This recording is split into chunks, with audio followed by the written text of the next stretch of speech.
بسم اللہ الرحمن الرحیم، صفحہ نمبر 72۔ فصل فی بیع الفضولی، یہ فصل ہے فضولی کی بیع کے بارے میں۔ فضولی پاکے ضمے کے ساتھ ایسا شخص جو ہے تیسرا ہو، جو تیسرا، اس کو اردو میں تیسرا آدمی بولتے ہیں۔ مثال کے طور پر نبی کا بیان چل رہا ہے تو ایک آدمی مالک کی اجازت کے بنا اس کی کوئی چیز اٹھا کر کسی کو بیچ دے تو وہ بیع نافذ ہوگی کیا؟ آپ بولیں کیسے نافذ ہوتی؟ مالک کی اجازت کے بغیر تو نافذ نہیں ہوتی۔ ٹھیک ہے، انہیں بیچ دیا، بعد میں مالک کو پتہ چلا، انہیں بولا اچھا کرا بیچ دیا، اچھا کرا بیچ دیا، اجازت دے دیا، تو اس کے اجازت دینے سے نافذ ہو جائے گی، یہ ابو حنیفہ رحمۃ اللہ علیہ کا قول ہے۔ شافعی فرماتے ہیں کہ ان اجازت دیا بھی تو بیع نافذ نہیں ہوتی، کیونکہ پہلے اس کی اجازت کے بغیر بیچا۔ تو شافعی کا مطلب یہ ہے کہ یا تو خود مالک بیچنا یا پھر مالک کا وکیل بیچنا۔ یہ فضولی جو ہے وکیل نہیں ہوتا۔ کیا فرق ہے فضولی میں اور وکیل میں؟ وکیل وہ ہوتا ہے کہ مالک اس کو اجازت دیا پہلے بیچ دو بول کے، اب انہیں بیچ رہا ہے تو انہیں کیا ہو گیا؟ مالک کا وکیل ہوا، تو اس کو بولتے ہیں بائع کا وکیل۔ دوسرا یہ ہے کہ مالک اجازت نہیں دیا، انہیں اجازت دیتا سمجھ کے انہیں کیا کر دیا؟ بیچ دیا، تو انہیں کیا ہوا؟ فضولی ہوا۔ اب اگر مالک نے اجازت دے دی تو یہ بیع نافذ ہوگی۔ بول رہے ہیں کیوں؟ سیدھے بیٹھو تم لوگ۔ مالک نے اجازت دے دی تو بیع نافذ ہو جائے گی، ابو حنیفہ کہتے ہیں۔ شافعی کیا کہتے ہیں؟ نہیں ہوگی۔ کیوں؟ اس لیے کہ بیع کے جواز کا حکم اس وقت لگے گا کہ جب کہ مالک نے کیا ہو یا اس کے وکیل نے کیا ہو بیع، تو بیع کرنے سے یا بائع کے وکیل کرنے سے بیع ادا ہو گئی، ورنہ نہیں ہوئی۔ چلیے آگے، فضولی کی بیع میں یہ فصل ہے، کہتے ہیں ومن باع ملک غیرہ بغیر امرہ، اور جس نے بیچا اس کے غیر کی ملکیت کو اس کے امر کے بغیر، یعنی غیر کے امر کے بغیر، تو مالک اختیار کے ساتھ ہے، اگر چاہے بیع کی اجازت دے دے اور اگر چاہے فسخ کر دے۔ تو فضولی کی بیع مالک کی اجازت کے ساتھ منعقد ہو جائے گی، یہ مطلب ہے اس کا کیا ہے؟ تم لوگوں کو شاید بلکہ یقیناً یاد نہیں ہے، مگر ہم لوگ پڑھ چکے ہیں ہدایت ثانی کے اندر کہ فضولی کا نکاح بھی منعقد ہو جائے گا۔ فضولی کا مثال کے طور پر مشتاق کا نکاح کوئی آدمی جو ہے جس لڑکی سے نکاح کرنا چاہ رہے ہیں اس سے کر دیا، حالانکہ وہ لڑکی سے اجازت نہیں لی گئی، کیا بول دیا؟ میں نے مشتاق کا نکاح فلاں آدمی سے، فلاں خاتون سے کر دیا ہے، کیا مشتاق تم اس پر راضی ہو؟ تو انہوں بولتے ہیں ہاں بالکل راضی ہوں، اور اسے اجازت لیے نہیں، اتنے مہر میں نکاح کر دیا، انہوں جو ہے انہیں ایجاب کرا، انہوں قبول کر دیا، سمجھو میں نے تم سے وہ بچی کا نکاح کر دیا، کیا تم نے قبول کیا؟ تو بولے کہ ہاں میں نے قبول کر لیا، تو اجازت قبول ہو گیا، نکاح موقوف منعقد ہو گیا، بولتے ہیں نا فضولی کا نکاح۔ اس سے پہلے ہم پڑھ چکے ہیں جو آپ لوگوں کو یاد نہیں ہے، سمجھ میں آ گیا نا؟ تو ایسے ہی جو ہے فضولی کی بیع بھی منعقد ہو جائے گی۔ یاد ہے آپ کو؟ عبد الرحمان بولو، یاد ہے؟ نہیں ہے، صحیح بولا نا میں؟ وقال الشافعی، امام شافعی نے کہا لا ینعقد، منعقد نہیں ہوگا۔ نکاح کے بارے میں وہی بولے تھے، لأنه لم يصدر عن ولایت شرعیت، ان کی دلیل یہ ہے کہ وہ ولایت شرعیہ سے صادر نہیں ہوا۔ وہ ولایت شرعیہ سے، ولایت شرعیہ کہاں سے ہوتی ہے؟ یا تو مالک کی جانب سے ہوتی ہے یا تو پھر جو مالک کے وکیل کی جانب سے ہوتی ہے۔ شرعی طور پر بیچنے کا اختیار ان دونوں کو ہی ملا ہے، بولو، یا تو مالک کو ملا ہے یا تو پھر اس کے وکیل کو ملا ہے۔ لأن بالملک او بإذن المالک، اس لیے کہ یا تو وہ ملکیت سے ہوتا ہے، یعنی جو مالک ہے انہیں بیچ سکتا، شریعت نے اس کو اختیار دیا، یا جو ہے مالک کی اجازت سے بیچ سکتا ہے، مالک کی اجازت سے۔ وقد فقدا، اور یہ دونوں معدوم ہیں، یہ دونوں نہیں پائے گئے۔ ولا انعقاد الا بالقدرۃ الشرعیۃ، اور کوئی انعقاد نہیں ہو سکتا مگر شرعی قدرت کی وجہ سے، یعنی شرعی قدرت سے ہی بیع منعقد ہو سکتی ہے۔ جب شریعت نے اختیار نہیں دیا، شرعی قدرت تو شرعی اختیار، جب شریعت نے اختیار نہیں دیا تو تیسرا آدمی بیچ نہیں سکتا۔ دو ہی ہو سکتے نا، یا تو مالک ہو سکتا ہے یا اس کا دوسرا یعنی وکیل میاں، ہاں، تیسرا کون ہے؟ فضولی ہے۔ وَلَنَا أَنَّهُ تَصَرُّفُ تَمْلِيكٍ، ہماری دلیل یہ ہے کہ وہ کیا مطلب ہے؟ یعنی بیع کرنا تملیک کا تصرف ہے۔ سمجھ میں آ گیا نا؟ تو بیع کرنا کیا ہے؟ تملیک کا تصرف ہے، کسی کو مالک بنانے کا تصرف ہے۔ وقد صدر من اہلہ فی محلہ، اور وہ کسی کو مالک بنانے کا تصرف صادر ہوا ہے اپنے اہل سے اور واقع ہوا اپنے محل میں. یعنی جو آدمی اس وقت بیع کر رہا ہے اس کا مطلب یہ کہ انہیں ملکیت کا تصرف، مالک بنانے کا تصرف کر رہا ہے. کیا کر رہا ہے؟ کہ کسی دوسرے کو مالک بنانے کا تصرف کر رہا ہے. اور مالک بنانے کا تصرف کوئی عاقل بالغ آدمی کر سکتا ہے. یعنی ایک عقل مند اور بالغ کی جانب سے یہ تصرف صادر ہوا ہے اور اپنے محل میں صادر ہوا ہے. یعنی جس چیز کو مالک بنایا جا سکتا ہے اس میں صادر ہوا ہے. فوجب القول بانعقادہ، تو لہذا اس کے منعقد ہونے کا قول واجب ہے. اس کے منعقد ہونے کا قول. اب جہاں تک آپ یہ بول رہے ہیں کہ مالک نے جو ہے اجازت دی ہی نہیں دی، مالک نے اجازت نہیں دی اور ان خود مالک بھی نہیں ہے، تو اس وقت کیا حکم ہے؟ اس کا جواب دیں گے اذ لا ضرر فیہ للمالک، اس لیے کہ اس میں مالک کو کوئی نقصان نہیں ہے، مع تخییری ہی، اس کے اختیار دینے کے ساتھ.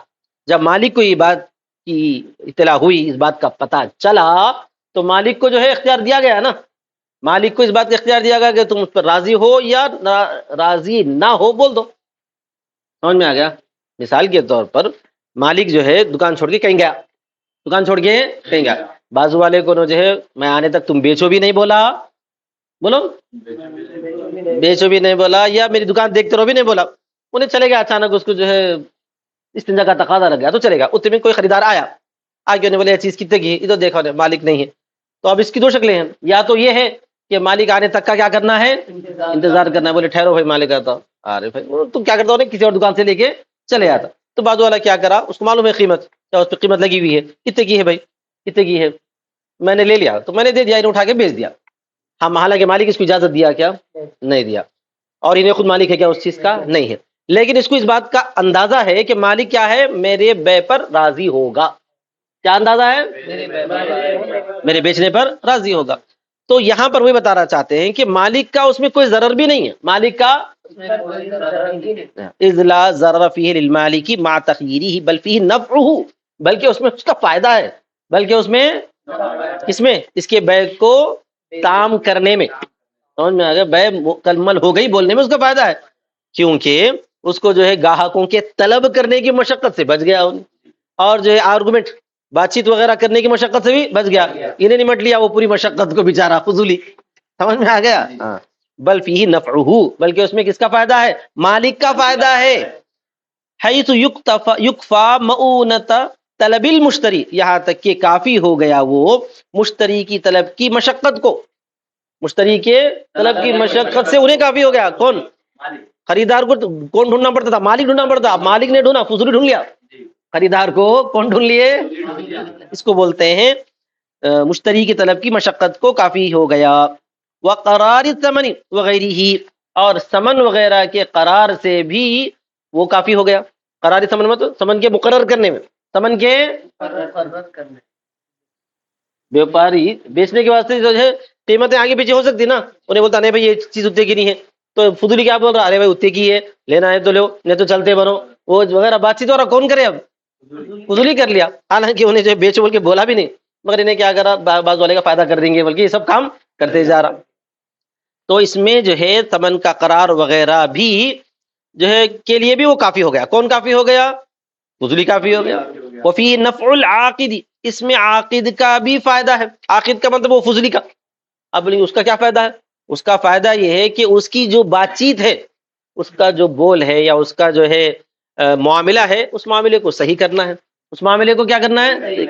ورنہ تو اگر آپ بولیں گے بے نافذ ہی نہیں ہوئی، تھوڑی دیر کے لیے مان لو یہ بے نافذ ہی نہیں ہوئی، اب مگر بائے راضی ہے، بائے راضی ہونے کے باوجود بھی آپ بول رہے ہیں بائے نافذ نہیں ہوئی، تو اس کا مطلب یہ ہوا کہ فضولی جو ہے جو بھی حرکت کرا بائے کو فائدہ پہنچانے کے لیے، بائے کو دکاندار کو سمجھو، دکاندار کو فائدہ پہنچانے کے لیے جو بھی کرا ہے، امام شافعی کے حساب سے اس کی بائے نافذ ہی نہیں ہوئی. تو مشتری وہ سامان لے کے کہیں بھی چلے گا، اس کو پکڑ کے جا کے ڈھونڈ کے لے کے آنا، حالانکہ بائے راضی اس پہ، حالانکہ بائے راضی ہونے کے باوجود اس کو لے کے آنا. تو فضولی کا جو بھی معاملہ ہے، اس وقت یہاں عاقد بولا گیا ہے، فضولی کیا بولا گیا ہے؟ عاقد، کیونکہ اصل بائے انہیں نہیں ہے، انہیں معاملہ کرنے والا ہے. اصل بائے کون ہے؟ تاجر ہے، دکاندار ہے اصل بائے. تو فضولی کے یعنی عاقد کے اس معاملے کی حفاظت بھی ہے، یعنی جو بات چیت کرا اس کو کیا کریں گے؟ مان لیں گے. کیا کریں گے؟ کیونکہ ایک عاقل اور بالغ آدمی کچھ معاملہ کرتا ہے اس معاملے کو مانا جاتا ہے، بولو، جبکہ اس میں کسی دوسرے کا نقصان نہ ہو، ہم اسی وجہ سے مانتے ہیں نا۔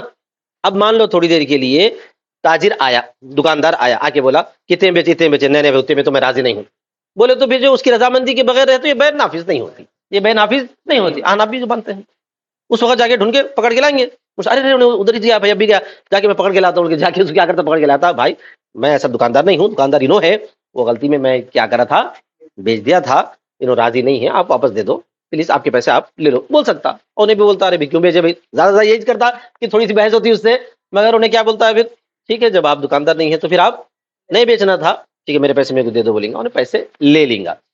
تو یہاں جو ہے عاقد کے معاملے کی حفاظت کرنا بھی ہے، بولو، فی نفع العاقد، اس میں عاقد کا فائدہ یہ ہے کہ اس کے کلام کی حفاظت ہے لغو سے، لغو کا مطلب یہ ہے کہ اس کا کلام بیکار نہ جائے، انہیں جو بھی ٹھہر کے بات چیت کرا، آئس والے آدمی کو پانی وانی پلایا، یا اس سے کم محبت سے بات چیت کرا، کیا بھائی دوست کیسے ہو، یہ ہو، تو یہ سب معاملہ کیا ہے اس کا لغو میں نہ جائے۔ تو کس کا فائدہ ہے؟ فضولی کے بے کو نافذ کرنے میں بائع کا فائدہ ہے کہ اس کو مشتری کے ڈھونڈنے وغیرہ کی یا اس سے بات چیت کی مشقت سے انہیں بالکل بچ گیا۔ دوسرا کس کا فائدہ ہے؟ خود عاقد کا فائدہ ہے کہ اس کا کلام لغو ہونے سے بچ گیا، بولو، اور تیسرا مشتری کا بھی فائدہ ہے۔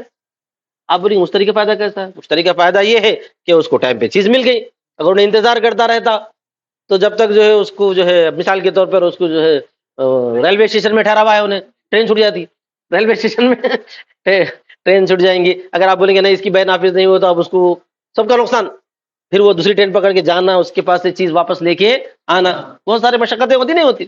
تو بول رہے ہیں کہ وفی نفع المشتری، اس میں مشتری کا بھی فائدہ ہے، فتثبت القدرت الشرعیہ، مشتری کا فائدہ کیسا ہے؟ کیا بولیں گے آپ کہ مشتری کو جو وقت میں چیز مل گئی، مشتری کو کیا مل گیا؟ تو جب تینوں کا فائدہ ہے تو اسی کو بولیں گے شریعت نے اختیار دیا ہے، کیا بولیں گے اس کو؟ مالک کو شریعت اختیار دیتی ہے، اسی طرح مالک کی اجازت سے وکیل کو اختیار دیتی ہے، بولے تھے آپ، ہم بولیں گے فضولی کو بھی اس وجہ سے شریعت اختیار دیتی ہے کہ اس میں کس کا فائدہ ہے؟ مالک کا بھی فائدہ ہے، عاقد کا بھی فائدہ ہے، مشتری کا بھی فائدہ ہے۔ جب تینوں کا فائدہ ہے مالک کی اجازت کے ساتھ، مالک کی اجازت کے شرط کے ساتھ، جب تینوں کا فائدہ ہے تو شریعت منع کیوں کرتی؟ شریعت تحصیلاً بطور حصول کے لحاظ الوجوہ، ان وجوہات سے، یعنی ان وجوہات کو حاصل کرنے کی وجہ سے شریعت نے سمجھو کہ اختیار دے دیا ہے۔ کیفا وان الاذن ثابت دلالتا، اور کیسے نہیں ہو سکتی شریعت کی جانب سے اجازت، کیسے نہیں ہو سکتی کہ اجازت دلالتاً ثابت ہے، اجازت کیا ہے؟ اس لیے کہ عاقل آدمی نافع تصرف میں اجازت دیتا ہی ہے، یعنی تاجر، جیسا کہ میں ابھی مثال دیا تھا، تاجر جو ہے بولتا ہے کہ اچھا کرے بھائی گراہک کو نہیں چھوڑے آپ، میں حالانکہ بیچو نہیں بولا تھا، بہت بہت شکریہ آپ کا، بیچ دیے، کتنے بیچے ایک آدھ روپے کم میں بیچتے تو بھی کوئی نقصان نہیں تھا، بول کے ٹھیک ہے آپ بیچے، اس کو میری طرف سے کچھ ہدیہ رکھو بول سکتا اگر سمجھدار رہا تو، یا نہیں بولے تو کم سے کم کیا کرتا ہے؟ شکریہ تو ادا کرتا ہے، پڑوسی کو ادا کرتا نہیں کرتا، انہیں ادا کرتا، انہیں واپس آتا بھائی گراہک آیا تھا میں بیچ دیا، ارے کیوں بیچے؟ بحث تو نہیں کرتا، ایسا شکریہ بہت بہت آپ کا، آپ بھی کبھی نہیں رہے تو میں بھی خیال کرتا ہوں آپ کی دکان کا، یہی بولتا نا، سیم دکان رہے تو نہیں بولتا، الگ الگ دکان رہے تو بولتا، مثال کے طور پر انہیں جوس والا ہے اور انہیں جو ہے کون سے والا کتابوں والا ہے تو بول سکتا، ویسے انہیں بھی کتاب والا انہیں بھی کتاب والا رہا تو نہیں، انہوں نے یہاں پہ مل رہی ہے، آ جاؤ یہ کتاب لے لو بولتا۔ ٹھیک ہے، آگے مسئلہ وَلَهُ الْإِجَازَةُ إِذَا كَانَ الْمَعْقُودُ عَلَيْهِ بَاقِيًا وَالْمُتَعَاقِدَانِ بِحَالِهِ، یہاں سے ایک نئی بحث، اور اس کے لیے اجازت دینا اس وقت میں جبکہ معقود علیہ باقی ہو اور متعاقدان بھی اپنی اپنی حالت پر ہے۔ اجازت دینا کس حالت پر ہے؟ یعنی بائع کب اجازت دے، اصل مالک حصولی کی بے کو اصل مالک اجازت کب دے سکتا؟ کہ جبکہ معقود علیہ باقی ہو، معقود علیہ کا مطلب ہے جس پر بے ہوئی ہے وہ چیز باقی ہے، اور دونوں عقد کرنے والے اپنی اپنی حالت پر ہیں، یعنی دونوں زندہ ہیں، دونوں زندہ ہیں، اور جس پر عقد ہوا ہے، بے ہوئی نہیں بول سکتے اس کو، کیا بولتے ہیں؟ عقد ہوا ہے بولتے ہیں، وہ بھی اپنی حالت پر موجود ہے، تب جا کے مالک آیا تو اجازت دے سکتا۔ جیسے یہی مثال ہم دیے، یہی مثال میں اگر جو ہے مان لو اسٹیشن میں دکان ہے، انہوں جو ہے پانی کی باٹل بیچ رہا کوئی آدمی، اور جو ہے کسی کام سے انہیں باہر گیا تو پڑوسی کتابوں کی دکان والا تھا یا چائنا وغیرہ بیچ رہا تھا، ریلوے اسٹیشن میں کیا بیچتے چین چپس وغیرہ بیچتے، تو انہیں کیا کرا، پانی والا واپس آنے تک اس کا پانی کا باٹل جو ہے کسی کو بیچ دیا، کسی کو بیچ دیا۔ پھر اس کے بعد کیا ہوا، اب وہ باٹل باقی رہنا ایک شرط ہے، سمجھ میں آ گیا، انہیں کھول کے پی لیا تو پھر اب اس کے بعد کوئی موقع نہیں رہتا، معقود علیہ باقی ہونا چاہیے، اور اسی طرح پر دونوں عقد کرنے والے اپنی اپنی حالت پر رہیں، یعنی انہیں بھی زندہ رہنا انہیں بھی زندہ رہنا۔ مان لو کہ وہ دکاندار جو ہے کہیں گیا تھا، واپس آتے آتے جو ہے ٹرین کی زد میں آ کے انہیں بیچارہ انتقالی کر گیا، تو اب بے نافذ نہیں ہو سکتی کیونکہ اس کے بچے نافذ نہیں کر سکتے، پھر اگر انہیں کسی سے لے لیا ہے تو وہ چیز کیا کرنا، واپس اس کو دلا دینا چاہیے۔ آئی بات سمجھ میں؟ یہ مثال دیتے ہیں۔ اور اس کے لیے اجازت دینا ہے جبکہ معقود علیہ بھی باقی ہے اور متعاقدان بھی اپنی اپنی حالت پر ہوں، اس لیے کہ اجازت جو عقد میں تصرف ہے، یہ اجازت کیسے ہے، عقد میں تصرف ہے، فضولی جو عقد کیا ہے، معاملہ کیا ہے، اس میں تصرف کرنا ہے، فلا بد من قیامہ، لہذا اس کا قائم رہنا باقی ہے، عقد کا قائم رہنا باقی ہے۔ اور وہ کب عقد باقی رہتا ہے، بقیام العاقدین والمعقود علیہ، عاقدین اور معقود علیہ کے قیام سے۔ کون کون باقی رہنا چاہیے، عاقدین باقی رہے، معقود علیہ باقی رہے، یعنی فضولی بھی باقی رہنا چاہیے، اور کون باقی رہنا چاہیے، مشتری جو خریدا انہیں، ابھی بائے کی بات نہیں آ رہی، بائے کی بات تو آگے آئیں گی، فضولی بھی باقی رہے اور مشتری بھی باقی رہے، معقود علیہ بھی باقی رہے۔ اچھا، وَإِذَا جَازَ الْمَالِكُ كَانَ الثَّمَنُ مَمْلُوكًا لَهُ أَمَانَةً، ٹھیک ہے، اور جب مالک نے اجازت دے دی تو ثمن اس کے لیے امانت رہے گا، مملوکن لہو امانتن فی یدہ، اس کا مملوک ہوگا اور فضولی کے ہاتھ میں امانت رہے گا۔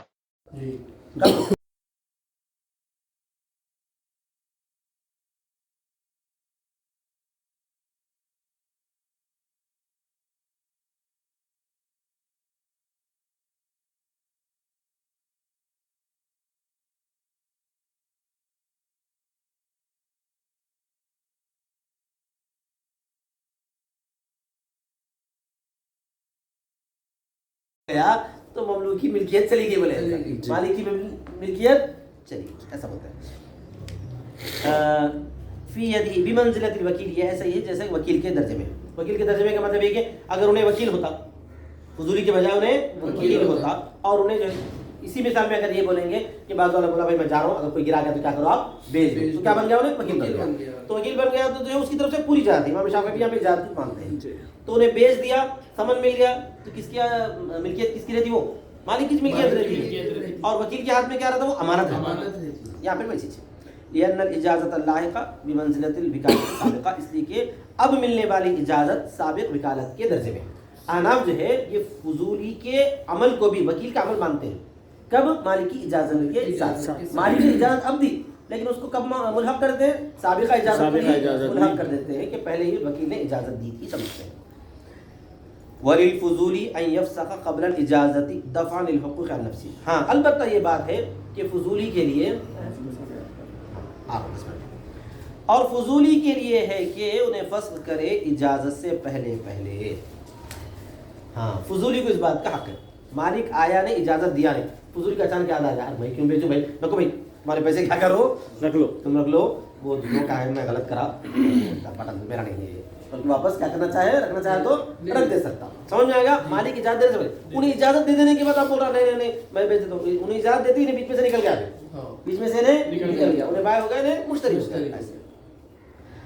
بخلاف الفضولی فی النکاح دفعا للحقوق عن نفسی، اپنے نفس سے حقوق کو دفع کرتے ہیں، فضولی کبھی کبھار کیا کرتا ہے، فسخ کر دیتا ہے، اپنے نفس حقوق کو دفع کرتے ہیں، مطلب یہ کہ اگر میں بیچوں گا پھر انہیں آ کے اس کو اجازت دیں گا نہیں دیں گا، پھر وہ جھگڑوں میں مبتلا ہو جاؤں گا، یہ سب نکو میں کیا کروں گا اس معاملے سے کنارہ کش ہو جاؤں گا، بول کے اگر فسخ کرنا چاہے تو کر دے سکتا ہے۔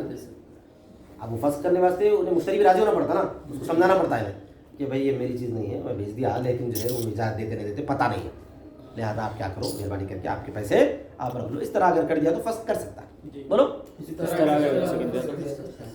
ٹھیک ہے۔ بخلاف الفضولی فی النکاح، نکاح میں فضولی کے برخلاف، نکاح میں فضولی جو ہے نکاح کرنے کے بعد فسخ نہیں کر سکتا، وہاں پر ان کے نکاح کا فضولی کیا تھا، انہیں خالی معبر تھا۔ اب جیسے مشتاق سے کوئی کسی لڑکی کا نکاح کرا دی، وہ لڑکی بیچاری فضولی ہے، اب نکاح کرانے والا بعد میں جو ہے اس کو جا کے اطلاع دے دیا میں نے نکاح کر دیا بول کے، انہیں اجازت دی نہیں دی کچھ بھی ہے, اجازت دینے سے پہلے پہلے یہ بول دینا نہیں میں جو نکاح کرنا چاہتا ہوں وہ فسخ, کیا بول دینا تو اس کا فسخ کرنے کی وجہ سے وہ فسخ نہیں ہوتا. بعد میں بچی کی اجازت ملی, بچی کو معلومات ہوئی, بچی بولی ہاں میں جائز قرار دیتی ہوں, تو نکاح ہو جاتا, نکاح سمجھ میں آ گیا. فضولی کا نکاح فسخ نہیں ہو سکتا, سمجھ میں آ گیا نا. فضولی کا نکاح انہیں فسخ کرتے تو فسخ کر لے سکتا ہے, فسخ کر سکتا ہے, کیونکہ بے کے اندر جو ہے ایسا معاملہ ہے کہ حقوق اسی کی طرف لوٹتے ہیں. جی بے کے اندر حقوق جو ہے عاقد کی طرف لوٹتے ہیں, اور نکاح میں کسی طرح کا حق فضولی کی طرف نہیں لوٹتا, وکیل کی طرف بھی نہیں لوٹتا. سمجھ میں آ گیا نا. وکیل بھی چاہے تو کر سکتا, فسخ کر سکتا, کیا نہیں کر سکتا. ہذا اذا كان ثمن دینا. اب یہاں سے ایک نئی باتیں ہیں, سمجھ میں آ گیا تو اچھا ہے. یہ اس صورت میں جب کہ ثمن دین ہو, عام طور پہ ثمن کیا رہتا ہے, دین ہی رہتا, سمجھ میں آ گیا نا. سونا چاندی رہے تو انہیں بولتا ہے یہ کتنے کا ہے, 100 روپے کا ہے, 200 روپے کا ہے, ایسا دین ہے. فإن كان عرضا معينا, اب یہاں پہ اگر ثمن عرض معین ہو, انہیں کوئی چیز لے کے آئے, میرے کو اس کے بدلے میں جو ہے پانی کا بٹل دے دو, تو ثمن کیا ہو گیا, عرض معین, سامان ہو گیا. انما تصح الاجازت, تو اجازت صحیح ہو سکتی ہے کہ وہ عرض معین بھی باقی ہو. یہاں پر جو ہے پہلے کیا بولے تھے, عاقد باقی رہنا, فضولی باقی رہنا, وہ عاقد تو فضولی سے, اور ماخوذ علیہ باقی رہنا بولے تھے. یہاں پہ ماخوذ علیہ کے ساتھ ساتھ سامان بھی باقی رہنا ضروری ہے. انہیں یہ چیز لے کے آیا نا, بیچنے کے بعد کیا لے کے آیا, ہاں سامان لے کے آیا, میں اس کے بدلے میں خریدتا ہوں پانی کا باٹل بول کر, تو یہ کیا ہو گیا, سامان ہو گیا عرض معین, یہ بھی باقی رہنا ضروری ہے. ٹھیک ہے. پھر اجازت جو ہے نقد کی اجازت ہے, عقد کی اجازت نہیں. یہاں پہ اجازت کی رہتی ہے, وہ نقد کی اجازت رہتی ہے, عقد کی اجازت نہیں ہوتی. حتی یکون العرض ثمن مملوکا للفضولیہ, یہاں تک کہ ثمن جو ہے عرض ہو جاتا ہے فضولی کا مملوک, اور اس پر جو ہے مبیع کا مثل ہے, اگر وہ مثلی ہو, یا قیمت ہے اگر وہ مثلی نہ ہو. اگر کوئی آدمی خریدنے کے لیے کوئی چیز لے کے آیا, پیسے نہیں, سمجھ میں آیا, کوئی چیز لے کے آیا اور وہاں جو ہے مالک بولا ٹھیک ہے, بلکہ اجازت دے دیا, تو جو ہے اس چیز کا مملوک کون رہتا, یہ چیز کا مالک کون رہتا, فضولی رہتا. اس چیز کا مالک کون رہتا ہے, فضولی رہتا. اگر یہ چیز مثلی ہے تو فضولی مالک کو کیا کرنا ہے, اس کی مثل دینا. اگر یہ چیز قیمی ہے تو فضولی مالک کو جو اس کی قیمت دینا. سمجھ میں آ گیا نا. تو یہاں پر نقد کی اجازت ہے, عقد کی اجازت شمار نہیں ہوتی, یہ مطلب ہے. سمجھ گئے یہ, یہاں تک کہ ثمن عرض ہو مملوک فضولی کے لیے, اور اس پر جو ہے مبیع کا مثل ہے اگر وہ مثلی ہو, یا اس کی قیمت ہے اگر وہ مثلی نہ ہو. اس لیے کہ شراء من وجہ, یہ من وجہ شراء ہے. اصل میں کیا ہوتا ہے, بائع اور مشتری جب رہتے ہیں نا, تو اس کو کیا بولتے ہیں, ایک بائع ہے اور ایک مشتری ہے. بائع کس کو مانا جاتا ہے, اس کو مانا جاتا ہے جس کے پاس چیز رہتی ہے, اور مشتری کس کو مانا جاتا ہے, جو ثمن دیتا ہے. اگر دونوں طرف سے چیز دی گئی نا, سمجھو اس کو, دونوں طرف سے چیز دی گئی, تو یہاں پر دونوں کو بھی بائع ماننا پڑتا, دونوں کو بھی مشتری ماننا پڑتا. اس وقت ہم بولے تھے نا, اس وقت جس پر داخل وہ ثمن بولے تھے, لیکن دیکھا گیا تو وہ دونوں طرف سے شراء مانا جاتا ہے. ادھر سے بھی خریداری ہوتی ہے, ادھر سے بھی خریداری ہوتی ہے, دونوں بھی چیزیں خریدتے سے, بیچنے والا کوئی نہیں رہتا یہاں پہ. آیا سمجھ میں.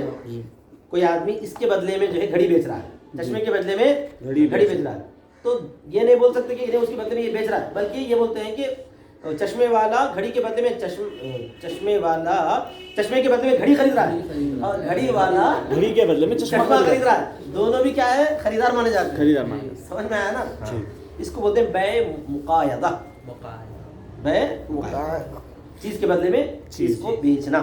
اس لیے کہ یہ من وجہ شراء ہے, جو مالک کی اجازت پر موقوف نہیں ہے, جو مالک کی اجازت پر موقوف نہیں ہے, کیونکہ انہیں خرید رہا نا, انہیں خرید رہا ایک چیز, انہیں بھی خرید رہا ایک چیز. تو اب تاجر کو کیا ہونا چاہیے, پیسے ہونا چاہیے. تو اس چیز کا اگر یہ ثمن ہے تو ثمن دینا ہے انہیں, مثل دینا ہے. اگر یہ چیز جو مثلی ہے تو مثل دینا ہے. اگر یہ چیز مثلی نہیں ہے تو اس چیز کے کتنے پیسے ہوتے ہیں, اتنے پیسے فضولی صاحب کس کو دینا ہے, مالک کو دینا ہے. ٹھیک ہے. وشراء لا يتوقف على الاجازت, اور شراء جو ہے اجازت پر موقوف نہیں ہے, کیونکہ انہیں خریدا. فلا يجوز ولو هلك المالك لا ينفذ باجازه الوارث. اچھا صاحب, یہاں تک تو بات ختم ہو گئی. اس کے بعد آگے ہے کہ اس دوران اگر مالک مر گیا, میں جو شروع میں بولا تھا کہ آتے آتے جو ہے مالک کو ٹکر کر کے انہیں مر گیا, تو اس وقت کیا حکم ہے. پہلے فضولی صاحب بیچ دیے اور ثمن ان کے پاس موجود ہے, اور مالک ہلاک ہو گیا اجازت دینے سے پہلے. یہاں پر اختلاف رائے آنا آپ نے. اور اگر مالک ہلاک ہو گیا تو نہیں نافذ ہوگی وارث کی اجازت دونوں صورتوں میں. سمجھ میں آیا. وارث ابھی اجازت دینے والا کون رہتا ہے, وارث رہتا ہے, تو وارث اجازت نہیں دے سکتا ہے. دونوں صورتوں میں کا مطلب ہے کہ چاہے ثمن دین ہو یا سامان ہو,